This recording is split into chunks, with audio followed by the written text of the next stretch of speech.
بسم اللہ الرحمن الرحیم۔ السلام علیکم ناظرین، نبی کریم صلی اللہ علیہ وآلہ وسلم پر وحی کا ابتدائی دور اچھے سچے پاکیزہ خوابوں سے شروع ہوا۔ آپ خواب میں جو کچھ دیکھتے وہ صبح کی روشنی کی طرح سچا اور صحیح ثابت ہوتا۔ پھر من جانب قدرت آپ تنہائی پسند ہو گئے اور آپ نے غار حرا میں خلوت نشینی اختیار فرمائی اور کئی دن رات وہاں مسلسل عبادت اور یاد الہی، ذکر اور فکر میں مشغول رہتے۔ جب تک گھر آنے کو دل نہ چاہتا، کھانا ہمراہ لیے ہوئے وہاں رہتے۔ کھانا ختم ہونے پر حضرت ختیجہ رضی اللہ تعالیٰ عنہا کے پاس تشریف لاتے اور پھر کھانا لے کر وہاں دوبارہ خلوت گزی ہو جاتے۔ یہی طریقہ اختیار کیے رکھا جب تک وحی نازل نہیں ہو گئی۔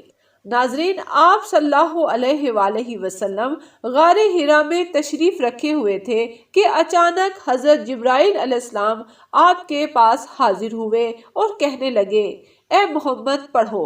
آپ فرماتے ہیں کہ میں نے کہا کہ میں پڑھ نہیں سکتا کیونکہ میں پڑھنا نہیں جانتا۔ آپ فرماتے ہیں کہ فرشتے نے اتنی زور سے مجھے دبایا کہ میری طاقت جواب دے گئی، پھر مجھے چھوڑ کر کہا کہ پڑھو۔ میں نے پھر وہی جواب دیا کہ میں پڑھا ہوا نہیں ہوں۔ اس فرشتے نے مجھ کو نہایت ہی زور سے دبایا کہ مجھ کو سخت تکلیف محسوس ہوئی، پھر اس نے کہا کہ پڑھو۔ میں نے کہا کہ میں پڑھنا نہیں جانتا ہوں۔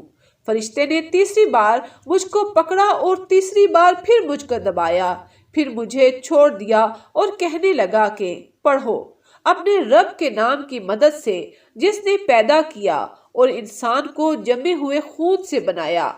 پڑھو اور آپ کا رب بہت ہی مہربانیاں کرنے والا ہے۔ بس یہی آیتیں آپ صلی اللہ علیہ وآلہ وسلم حضرت جبرائیل علیہ السلام سے سن کر اس حال میں غار حرا سے واپس ہوئے کہ آپ کا دل اس انوکھے واقعے سے کانپ رہا تھا۔ آپ حضرت ختیجہ رضی اللہ تعالیٰ عنہا کے پاس تشریف لائے اور فرمایا کہ مجھے کمبل اڑا دو، مجھے کمبل اڑا دو۔ حضرت ختیجہ رضی اللہ تعالیٰ عنہا نے آپ کو کمبل اڑا دیا۔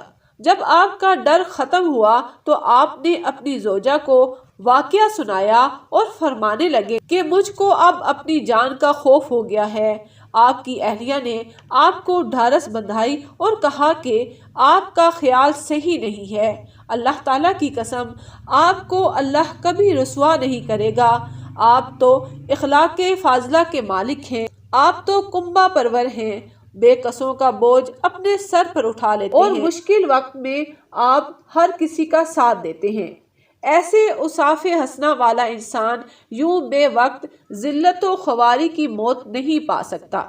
پھر مزید تسلی کے لیے حضرت ختیجہ رضی اللہ تعالیٰ عنہا آپ کو ورقہ بن نوفل کے پاس لے گئیں، جو ان کے چچا زاد بھائی تھے اور زمانہ جاہلیت میں نصرانی مذہب اختیار کر چکے تھے اور عبرانی زبان کے کاتب تھے۔ چنانچہ انجیل کو بھی حسب منشاء خداوندی عبرانی زبان میں لکھا کرتے تھے۔ انجیل سریانی زبان میں نازل ہوئی تھی، پھر اس کا ترجمہ عبرانی زبان میں ہوا۔ ورقہ بن نوفل اسی کو لکھتے تھے۔ وہ بہت بوڑھے ہو چکے تھے، یہاں تک کہ ان کی بینائی بھی رخصت ہو چکی تھی۔ حضرت ختیجہ رضی اللہ تعالیٰ عنہا نے اس کے سامنے آپ کے سارے حالات بیان کر دیے اور کہا کہ اے چچا زاد بھائی، اپنے بھتیجے محمد کی زبانی ذرا ان کی کیفیت سن لیجئے۔ وہ بولے کہ بھتیجے، آپ نے جو دیکھا ہے اس کی تفصیل سناؤ۔ چنانچہ آپ نے از اول تا آخر سارا واقعہ سنا دیا، جسے سن کر ورقہ بن نوفل بے اختیار بول اٹھا کہ یہ تو وہی ناموس معزز رازدان فرشتہ ہے جسے اللہ تعالیٰ نے حضرت موسیٰ علیہ السلام پر وحی دے کر بھیجا تھا۔